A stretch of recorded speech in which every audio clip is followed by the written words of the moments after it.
राधे राधे दोस्तों, आज हम बताएंगे कि द्रौपदी पूर्व जन्म में कौन थी। द्रौपदी ने कितने जन्म लिए थे और कितने जन्म के पश्चात वह द्रौपदी बनी थी।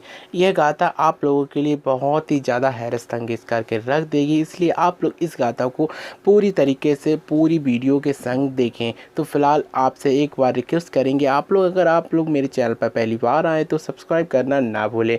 तो शुरू करते हैं यह गाथा। और आप लोगों को एक बात और बता दें, इस गाथा के माध्यम से हम बताएंगे द्रौपदी के एक नहीं दो नहीं अपितु तीन तीन पुनर्जन्म के बारे में। तो शुरू करते हैं यह गाथा। यह गाथा सतयुग से प्रारंभ होकर द्वापर तक चलती है। इसी के कारण यह वीडियो भी बहुत लंबी हो सकती है, लेकिन आप लोग इस गाथा को सुने बगैर ना जाएं, क्योंकि इस गाथा के माध्यम से द्रौपदी के बारे में आपको बहुत सी जानकारी मिल जाएगी। तो शुरू करते हैं यह गाथा। यह गाथा सतयुग से शुरू होती है, जब सतयुग में एक पुत्री का जन्म होता है। एक राज परिवार में जब उस पुत्री का जन्म होता है, वह पुत्री इतनी निपुण होती है कि वह चारों वेदों को कंठस्थ कर कर वह बहुत ही ज़्यादा तीव्रता से सभी ऋषि मुनियों को आश्चर्यचकित कर देती थी। वह मंत्र तो ऐसा उच्चारण करती थी कि स्वयं स्वयं गायत्री देवी ही आकर इस भूतल पर आ गई हों और वहाँ पर उच्चारण कर रही हों। इसी के कारण उस कन्या का नाम सभी ने वेदवती रख दिया, क्योंकि मैं वेदों को इस तरह से पढ़ती और सुनाती थी, जिसके कारण उनका नाम वेदवती रख दिया गया। यही वेदवती जब अपने पिता के कहने पर कहती हैं कि मैं विवाह नहीं करूंगी, लेकिन पिता कहते हैं कि तुम्हें विवाह तो करना ही पड़ेगा, इस समाज को हम क्या मुंह दिखाएंगे। यह बात को सुनते हुए वह कहती है कि मैं विवाह करूंगी तो स्वयं नारायण से, अन्यथा मैं किसी से विवाह नहीं करूंगी। यह बात को सुनते हुए वह चली जाती हैं तपस्या करने के लिए स्वयं पर्वतों की कंदराओं में।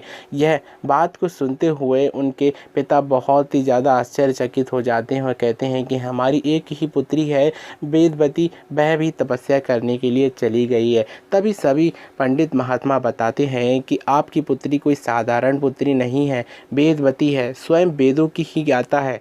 यह बात को सुनते हुए वहाँ के पिता छोड़ देते हैं अपनी पुत्री को तपस्या करने के लिए। युगों युगों तक यह तपस्या चलती है। जब त्रेता युग आता है, स्वयं जब दशानन रावण वहाँ से गुजर रहा होता है अपने पुष्पक विमान से, यह देखते हुए वहाँ पर बैठी हुई जो वेदवती होती हैं ओम नमो नारायण का बहुत ही शीघ्रता और बहुत ही मधुर बातों से वह गान कर रही होती हैं। रावण उनको देखकर बहुत ही ज़्यादा मंत्रमुग्ध हो जाता है और वह काम वासना से मलिन हो जाता है उसका मन। यह देखते हुए रावण वहाँ पर पहुँचता है और कहता है कि आप सुंदरी कौन है। यह बात को सुनते हुए वहाँ पर वेदवती सोचती हैं कि हमारे यहाँ पर अतिथि आए हैं और अतिथि का स्वागत करना ही चाहिए। जब रावण का बहुत ही सत्कार करती हैं वेदवती और इसके पश्चात जब वह तपस्या में फिर से लीन हो जाती हैं, तब रावण वहाँ पर काम वासना से मलिन होते हुए वहाँ पर पहुँचता है और कहता है कि वेदवती, मैं तुमसे विवाह करना चाहता हूँ। यह बात को सुनते हुए वेदवती बहुत ही ज़्यादा नाराज़ हो जाती हैं और कहती हैं कि दुष्ट रावण, तुमने मुझे सोने का साहस कैसे किया। मैं स्वयं नारायण को ही वरण करूंगी, नारायण के बगैर मैं किसी को वर्णन नहीं कर सकती हूँ।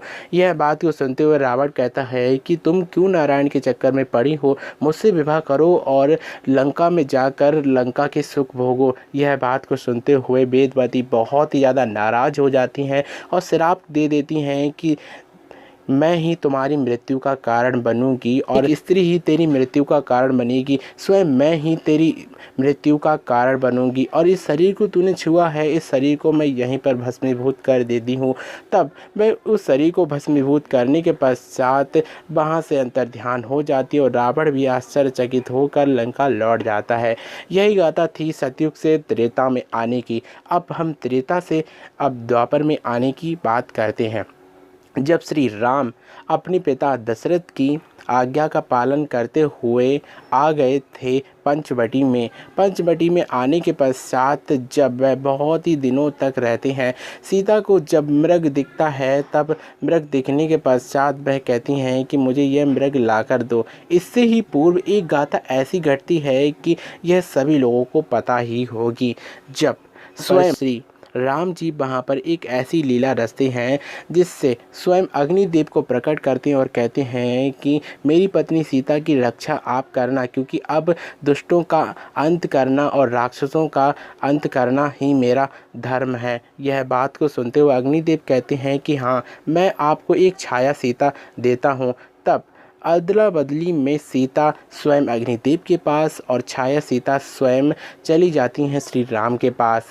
वहीं जब मृग के धोखे में पड़ते हुए रावण सीता को हर कर ले जाता है और युद्ध समाप्ति के बाद जब स्वयं अग्नि परीक्षा के स्वरूप में सीता को बुलाया जाता है, तब अग्नि परीक्षा में स्वयं सीता प्रकट हो जाती हैं और प्रकट होने के पश्चात माँ सीता वहाँ पर आ जाती हैं। उसी बीच में जब छाया सीता अग्निदेव में समाहित ही होने वाली होती हैं, तब कहते हैं कि प्रभु, मेरा तो कोई लाभ नहीं, मुझे तो आपका कतई भी संग नहीं मिल पाया।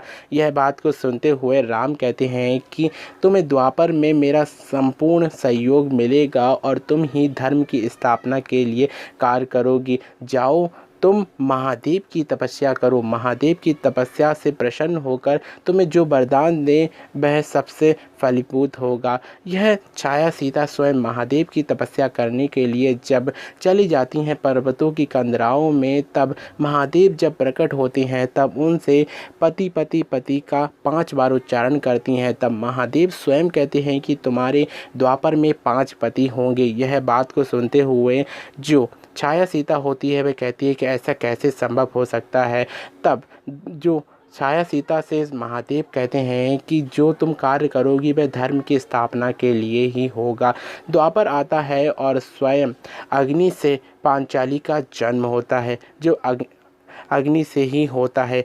स्वयं अग्निदेव ही स्वयं द्रौपदी को प्रकट करते हैं, जिसके पश्चात जब पूरा महाभारत का युद्ध हो जाता है और उस महाभारत के युद्ध में कृष्ण का द्रौपदी के संग बहुत ही दिनों तक गहरा संबंध बना रहता है, क्योंकि वह एक बहन भाई का रिश्ता होता है और वह सखी भी द्रौपदी को मानते थे। इसके पश्चात श्री राम के कहे अनुसार उन्हें पूर्ण सहयोग मिलता है और वह धर्म की स्थापना करते हैं। यही गाथा थी द्रौपदी के पूर्व जन्म की, क्योंकि द्रौपदी ने 3 पूर्व जन्मों में धर्म की स्थापना की थी और वही द्वापर में भी आकर स्थापना की थी। फिलहाल आप लोगों को यह गाथा देवी भागवत में पढ़ने को मिल जाएगी। यह गाथा देवी भागवत में पूर्ण रूप से विस्तृत रूप में दी हुई है।